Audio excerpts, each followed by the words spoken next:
Bonjour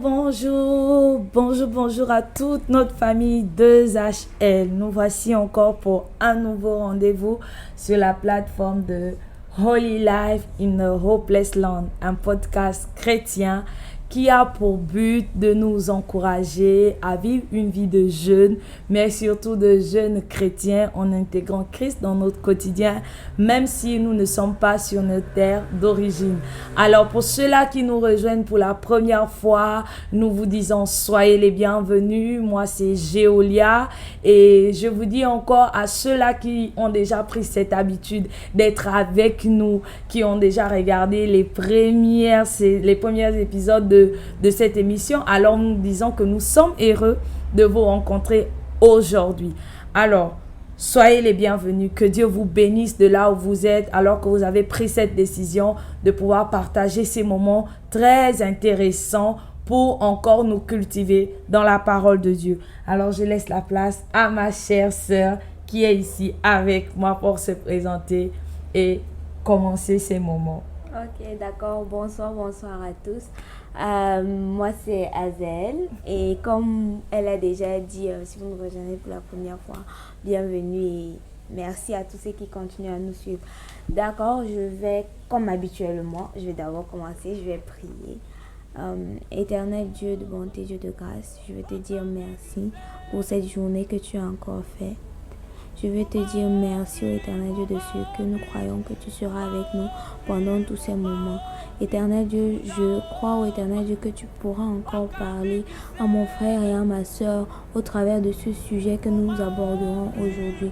Éternel Dieu, prends le contrôle, que ce ne soit pas nous qui parlions, mais que ce soit toi seul qui puisse parler au travers de nous, afin, ô éternel Dieu, de réellement agir dans la vie de mon frère, de ma soeur, comme tu as déjà commencé à agir dans ma vie. Éternel Dieu, sois contrôle de toutes choses pour la seule gloire de ton nom.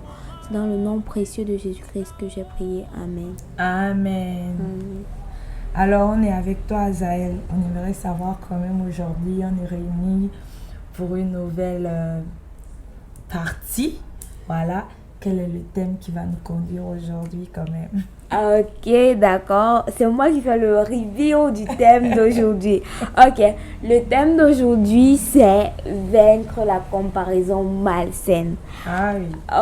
Oui, on a tous peut-être été dans cette situation-là où on a vu des comparaisons et tout ça, des gens qui se sont peut-être divisés à cause des comparaisons et des trucs pareils. Donc aujourd'hui, notre focus, c'est vaincre la comparaison malsaine.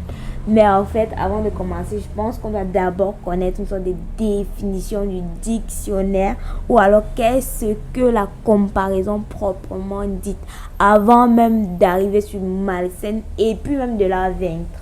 Ah ouais, ça c'est vraiment quelque chose qui est utile. Je pense que pour ceux qui sont habituellement avec nous, ils ont remarqué qu'à chaque fois qu'on a un terme, c'est important. On le définit toujours. Pour ne pas qu'on divague, parce qu'il faut savoir qu'on peut beaucoup dire sur un thème. Mais avant de partir plus loin, on va essayer de comprendre ensemble c'est quoi la comparaison.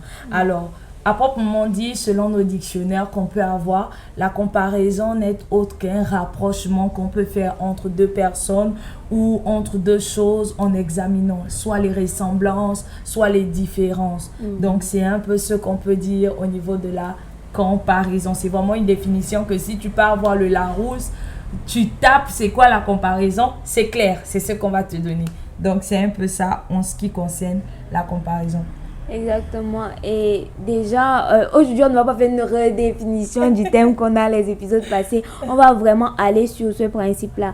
Et vraiment, réellement, le but de parler, on a décidé de parler de la comparaison malsaine parce que, de la comparaison même en général, pour, en fait, pouvoir se retrouver dans cette position-là de comparaison saine où en fait, même quand on arrive à se comparer à l'autre ou voir les ressemblances ou les différences avec l'autre, ce soit réellement des choses qui nous amènent à évoluer, non pas à peut-être nous diviser, à être unis malgré toutes les différences en fait qu'on peut avoir, même les ressemblances parce que l'autre est comme moi et tout, ça peut dire non, on ne peut pas subsister si nous sommes la même chose, non, on doit réellement se retrouver dans ce milieu-là où même si on se compare à l'autre, c'est une comparaison qui nous amène réellement à évoluer. Vraiment, je vois que c'est utile, c'est vraiment un objectif que nous voulons atteindre. Non pas seulement seul ici sur cette plateforme, mais avec vous. Vraiment pouvoir quitter de ce poste-là où on a été autrefois, de faire des comparaisons qui nous stagnent dans notre marche, même dans nos relations et tout. Donc, on a besoin de grandir. Si on n'avait pas besoin de grandir, on ne devait pas se retrouver là. Le nécessaire, c'est de pouvoir faire des comparaisons qui nous emmènent non seulement à nous construire nous, mais à avoir des bonnes relations avec les autres, avoir des bons sentiments et pouvoir aussi même construire aussi les autres au travers de notre manière de faire ces comparaisons-là. Donc, c'est vraiment ça. Et je pense que pour aller un peu plus en profondeur, il est nécessaire de pouvoir comprendre que lorsqu'on parle de vaincre la comparaison malsaine, c'est qu'on veut avoir une comparaison saine en fait. Donc, on peut se demander aujourd'hui, mais quelle peut être la différence entre ces deux choses-là lorsqu'on parle de comparaison malsaine, comparaison saine, comment peut-on faire cette différence en fait aujourd'hui? En fait, pour faire la différence, la première des choses que moi je crois nécessaire, c'est de pouvoir discerner que dans ce cas-ci, il s'agit d'une comparaison saine ou bien dans ce cas-là, il s'agit d'une comparaison malsaine. Et la façon la plus...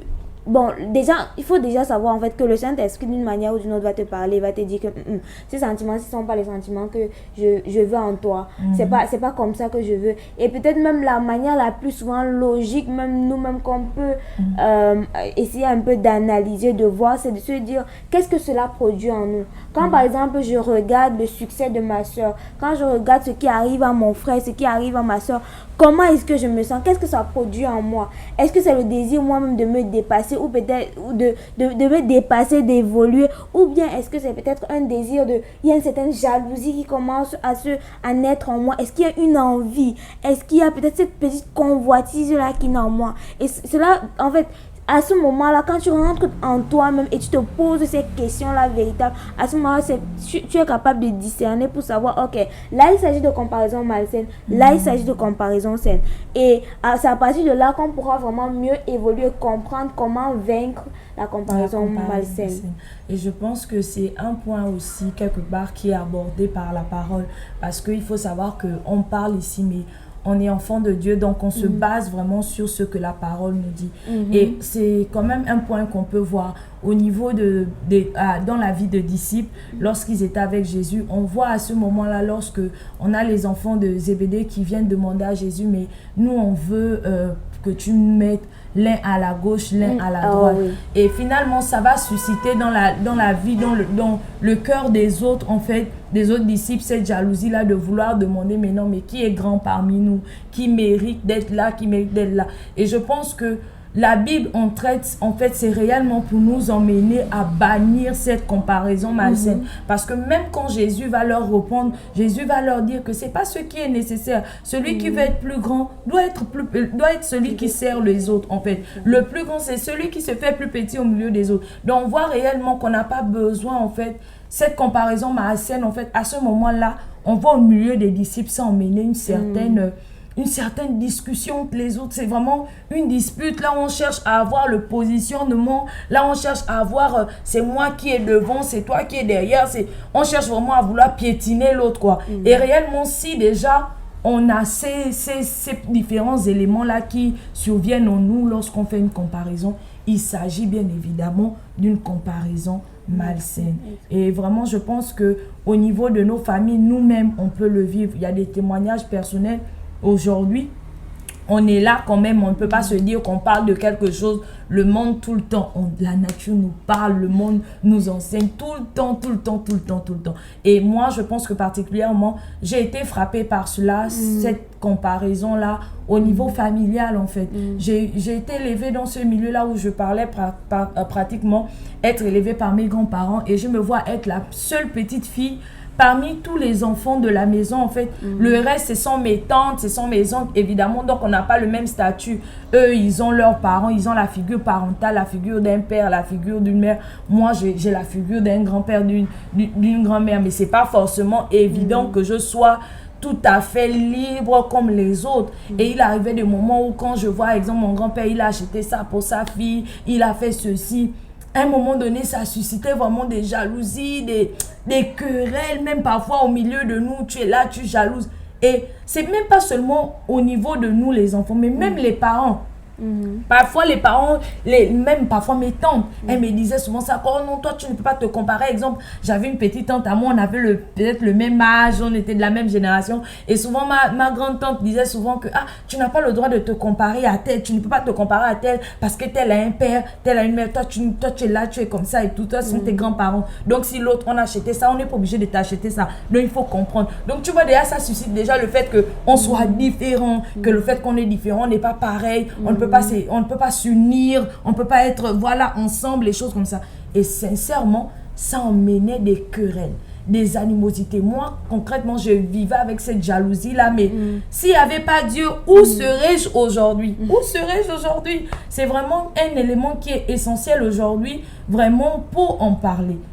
Vaincre la comparaison malsaine, vraiment. En fait, et je vois que je comprends parfaitement ce que tu dis parce que dans les familles, c'est un truc qui arrive souvent en fait, même comme à notre insu, parce que même dans mon cas, c'est vrai, je vivais avec mes parents, mais il y avait ce fait-là qu'en fait, j'ai eu à un niveau, en fait, j'ai presque, on peut dire que j'ai eu cette impression-là que en fait j'étais comme un peu, je regardais les autres, j'avais l'impression que mes frères étaient beaucoup plus désirés que moi. Je me comparais à eux, j'avais l'impression que non, ma grande soeur, parce que avant moi il y a ma grande soeur, mes deux grandes soeurs, mais la celle qui vient juste avant moi, j'avais l'impression qu'elle était vraiment un enfant trop désiré, on l'avait beaucoup voulu et tout ça. Et après moi en fait, il y avait mon petit frère qui est un garçon. Donc, ma mère avait déjà fait 3 filles. Avant, moi, on croyait même que je devais être un garçon.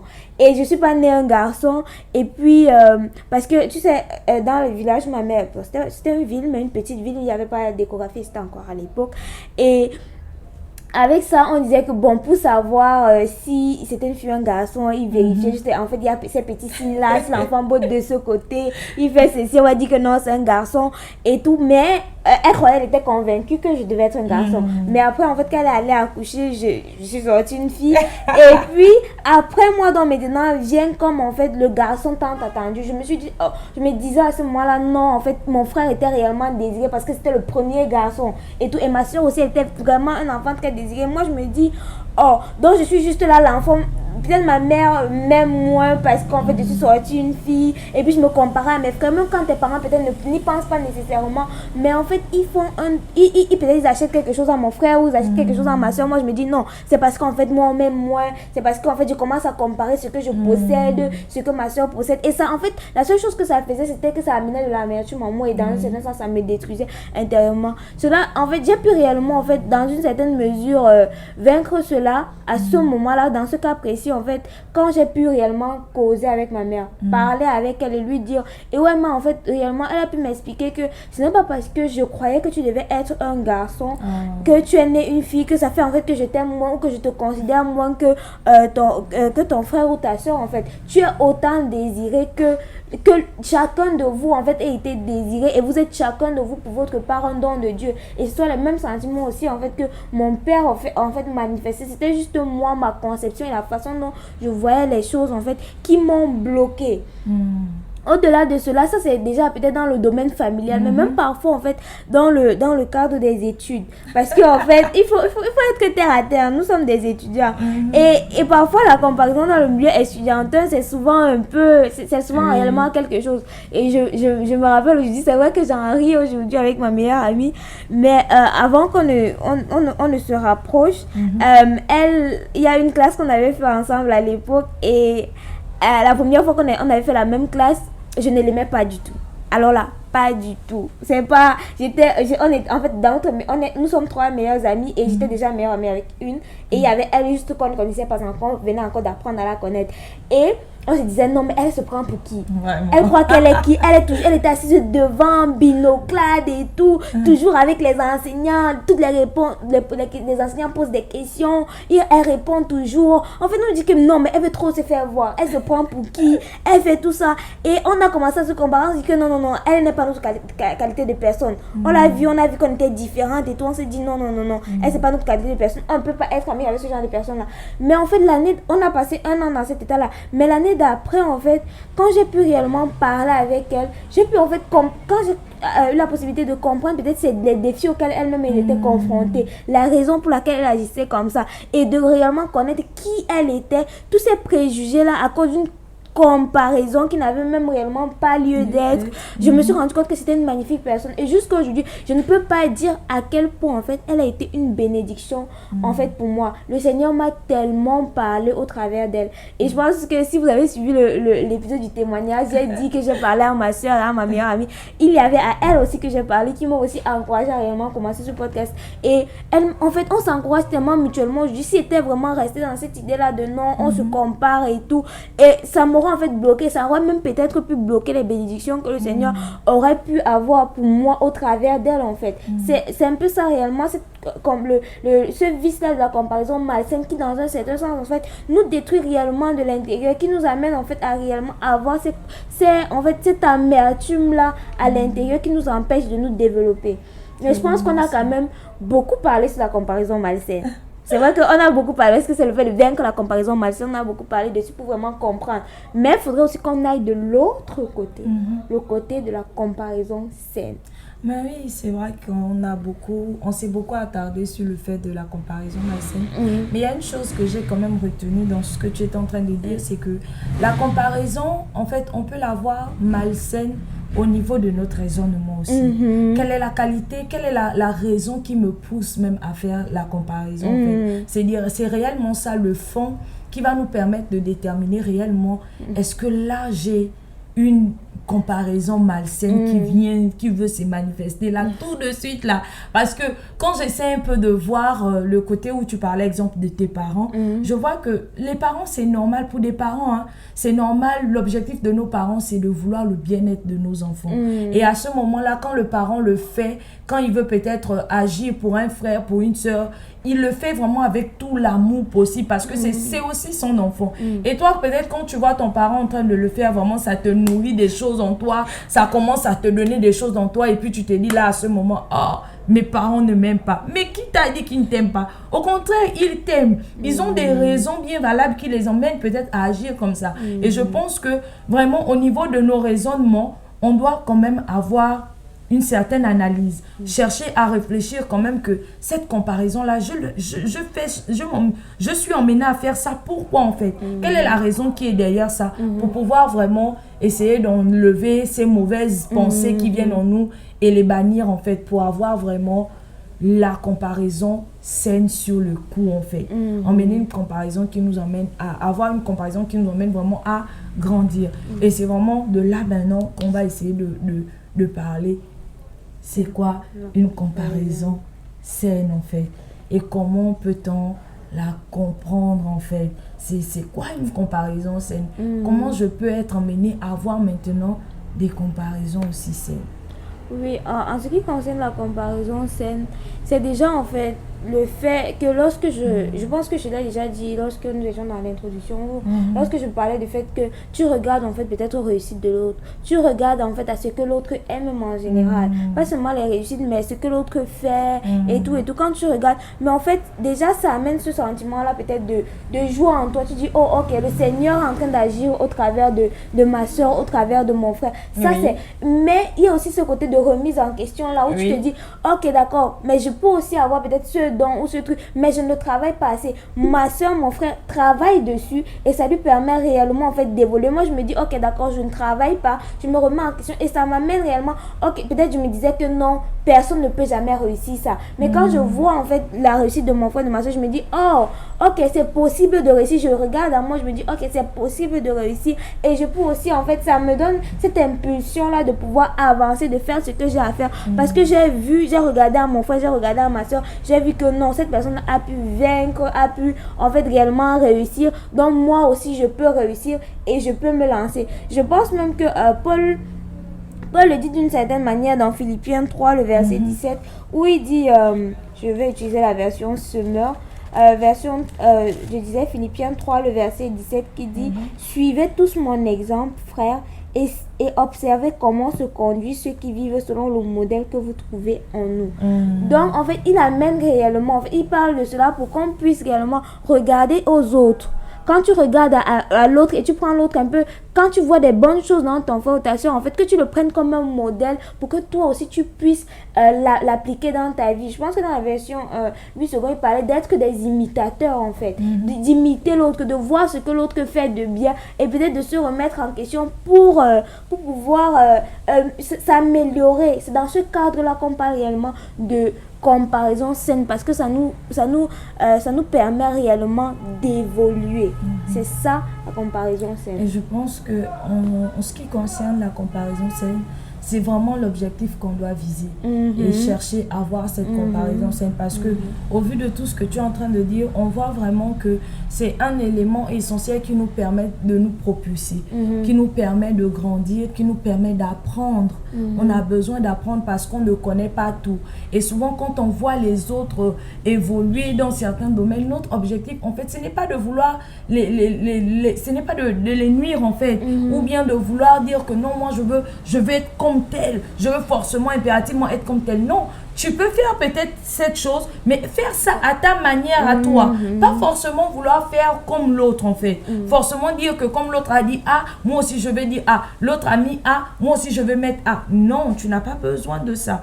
Si tu vois même bien ce pourquoi tu es en train d'envier ou bien de vouloir jalouser même l'autre là, si tu regardes bien cette chose-là, si tu l'apprends, tu vas même peut-être mieux faire. Et tu vas encore avoir plus d'approbation même dans la chose. Donc, essayons de vouloir vraiment chercher à voir cette comparaison saine-là, parce que c'est vraiment, quand je regarde ce que tu es en train de dire, les mots qui en sortent de là, c'est utile.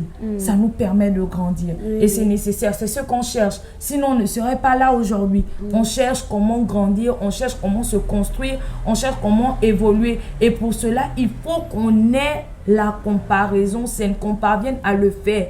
Et il faut le dire que la meilleure personne à qui aussi on peut essayer de ressembler, c'est Christ. Christ demande à ce qu'on lui ressemble. Ne cherche pas à vouloir ressembler à un homme. L'homme est imparfait. Ne cherche même pas à vouloir regarder l'homme, comment lui fait les choses. Non, nécessairement, tu ne vas pas apprendre comme il faut. Parfaitement. La personne qui est parfaite, la personne qui peut t'apprendre à être une meilleure personne, c'est Christ. Et lui, il a demandé à ce que l'on soit ses imitateurs, qu'on imite Christ. Parfois, il y a un chant qui le dit: Seigneur, je veux te ressembler. Je veux te ressembler, je veux ressembler à Jésus. C'est important de vouloir ressembler à notre Créateur. Il est tellement parfait, il est tellement excellent dans ce qu'il fait, et qu'on a envie de pouvoir copier, de dire non, la personne. Et puis, quand tu vas copier de lui, il ne viendra jamais te reprocher pour dire que non, ça, tu as fait ça comme moi. Au contraire, il sera très content et il sera très fier de nous, parce que c'est ce qu'il attend de nous, que nous, on puisse l'imiter, en fait. Donc, je pense que là aussi, dans ce sens-là, on peut se poser la question, parce qu'on a un objectif à atteindre forcément. Comment on fait pour avoir cette comparaison saine, en fait? Comment faire pour avoir cette comparaison saine? On est là à ce niveau-là. On se demande, et chacun de nous, on a besoin de comprendre le comment. Et je pense que cela passe déjà par le fait de savoir se contenter de ce qu'on a. Et quand je parle de savoir se contenter de ce qu'on a, je vais un peu toucher quand même au niveau des filles. Souvent, nous, au niveau des filles, là, quand on a vu la sœur, elle a acheté une nouvelle chaussure, elle a acheté un nouveau sac, tu ne sais pas comment elle a fait pour avoir ça. Mais toi, tu dis, je veux aussi avoir. Je veux aussi avoir pareillement, pour qu'on porte pareil. Parfois, nous, comme on est amis là, on est dans la même classe, elle a mis la ballerine, moi aussi je dois mettre la même chaussure, moi aussi je dois mettre le même sac, moi aussi je dois apprendre à faire ceci. Mais non, tu n'es pas obligé d'avoir ça. Est-ce que ce que tu as déjà, tu apprécies déjà la chose que tu as? Est-ce que ce que tu as déjà, tu te sers déjà de ça pour être une meilleure personne, pour être aussi un modèle que quelqu'un va dire que celle-là elle porte bien aussi le sac là, celle-là aussi moi j'aimerais quand même un peu avoir aussi, m'habiller comme elle, comme ça là, parce que c'est quelque chose de bien, elle est propre, elles sont toujours bons et tout. Apprécie d'abord ce que tu as, le parfum que tu as là. Prends ça, utilise ça d'abord. Par contre, c'est même quand tu vois l'autre, le fait que tu veux avoir ce que l'autre a, ça va même te causer des dépenses inutilement. Le contentement nous apprend, nous permet de gérer déjà ce qu'on a, de ne pas avoir les dépenses inutiles, de ne pas se causer des problèmes inutilement. Tu es là, l'argent que tu avais déjà réservé pour un truc, un projet très important, parce que tu veux un nouveau sac Gucci, tu as vu le sac là avec la soeur. Moi aussi, je veux le sac là. Tu vas prendre l'argent là, c'était pour un cadre bien précis. Mais tu vas prendre ça pour acheter le nouveau sac Gucci parce que tu veux seulement te donner la lue pour dire non, je suis tendance, je suis. C'est pas, on n'a pas besoin de ça parfois. En tant qu'enfant de Dieu, le Seigneur nous donne tout ce qu'on a besoin. Et le Seigneur nous donne ce dont on a besoin. Parfois, on demande à Dieu des choses, même on n'utilise pas. Ce dont tu as besoin là, c'est ce qui est nécessaire pour toi. Ça suffit toi d'abord à cela. Je pense que c'est ça le contentement. C'est ça le contentement. Et je pense que Paul l'a dit dans la Bible. Il a dit que je sais vivre dans la disette, je sais vivre dans l'abondance. C'est qu'à tout moment, toutes les circonstances qui se présentent devant moi, je me suffis d'abord à ce que j'ai là. Maintenant, là, présentement, ce qui se présente à moi, je me suffis à cela. Et je pense que c'est quelque chose qui est vraiment important pour nous. C'est vraiment important. Exactement. Et pour aller dans le même sens que toi, non seulement le fait d'apprendre à vivre dans le contentement, mais il faut aussi se dire parfois que les situations que l'on peut être en train de traverser en fait, c'est peut-être en fait pour la gloire de Dieu. Dans quelle mesure? Peut-être tu vois quelqu'un et il a quelque chose en fait facilement. Il a quelque chose facilement et facilement il arrive en fait à réussir et tout ça. Et toi tu te dis mais Seigneur, pourquoi pour avoir la même chose que l'autre, il faut que moi je passe, ma part contourne toujours. Mais c'est pour que ce soit un témoignage. Mais c'est pour que ce soit un témoignage que tu peux dire que ok, je devais arriver de A à B, mais le Seigneur m'a fait, je suis passé par telle difficulté, j'ai appris ceci. Et le Seigneur de la même façon travaille aussi ton caractère. C'est vrai qu'à la fin il y aura le témoignage peut-être du fait qu'il t'a amené de A à B malgré les difficultés, mais il y a aussi pendant les difficultés, il y a aussi un degré de travail de caractère que le Seigneur fait avec toi. Où il y a peut-être ceci, il ne veut pas te donner ceci parce qu'il y a encore peut-être ce petit orgueil là en toi qui reste, qui ne veut pas encore te donner parce que non, ça peut peut-être te détruire. Donc il retarde. Tu ne peux pas encore être à ce niveau là parce que non. Il faut, quand tu comprends ces choses là, tu vas te dire que c'est vrai, l'autre réussit et moi pas encore, mais c'est parce qu'en fait il y a quelque chose qui est en train de se passer en moi. Le Seigneur le fait pour une raison. Ma vie est entre ses mains et rien ne peut m'arriver sans qu'il ne permette que ça arrive. Donc il le fait avec raison. Dieu fait chaque chose avec raison. Que ce soit pour travailler notre caractère ou que ce soit pour que ce soit un plus grand témoignage plus tard de ce que j'ai eu telle difficulté, mais j'y suis arrivée en fait. Et c'est important vraiment ce que tu es en train de dire, vraiment. Je suis particulièrement encore enseignée par ce que tu es en train de dire dans le fait de pouvoir vraiment, je veux dire quoi, vivre les difficultés d'une autre manière en fait, parce que souvent quand on voit l'autre réussir, on voit seulement la fin de l'autre, mais on ne voit pas ce qu'il a été dans la difficulté, on ne voit pas la douleur qu'il a endurée, ses larmes qu'il a versées, on le voit juste en train de il est devenu grand quelqu'un. Celle-là maintenant elle passe là-haut, on la voit maintenant, c'est elle qui a maintenant le garde de corps ou bien je sais même pas, elle est maintenant équipée comme il faut, elle a l'argent, elle peut faire ce que... Mais non, tu ne connais pas les genoux, comment la personne a fléchi ses genoux pour pleurer dans les difficultés. Et le Seigneur aussi l'a répondu. Et la même personne même que tu envies là, c'est aussi un enfant de Dieu. C'est aussi un enfant de Dieu. On a besoin de pouvoir aimer l'autre, savoir se réjouir avec l'autre. Ne pas chercher à envier la gloire des autres. Vraiment se réjouir de ça, du fait que le Seigneur a béni mon frère. Seigneur, tu as béni mon frère, mais vraiment Seigneur, je te rends gloire. Seigneur, aujourd'hui mon frère, il était beau comme ça. Seigneur, je te bénis parce que tu as fait grâce dans sa vie. Et même quand tu fais ça, le Seigneur pense encore plus à toi. Quand tu sais bénir Dieu pour ça, il pense à toi. Et c'est vraiment ce qui est essentiel. Et je pense qu'on peut aussi essayer de voir vraiment, c'est apprendre comment avoir cette comparaison saine-là dans le fait de comprendre la dispensation des grâces. En fait. Parce qu'on est en train de parler d'un point vraiment qui est important. Et c'est un point qui touche aussi notre vie chrétienne, notre service même à l'église. Parfois, dans le fait que on est tous à l'assemblée, on est des jeunes et tout, le Seigneur nous utilise différemment. Le Seigneur ne nous utilise pas tous de la même manière. mais c'est le même esprit qui le dispense en chacun de nous.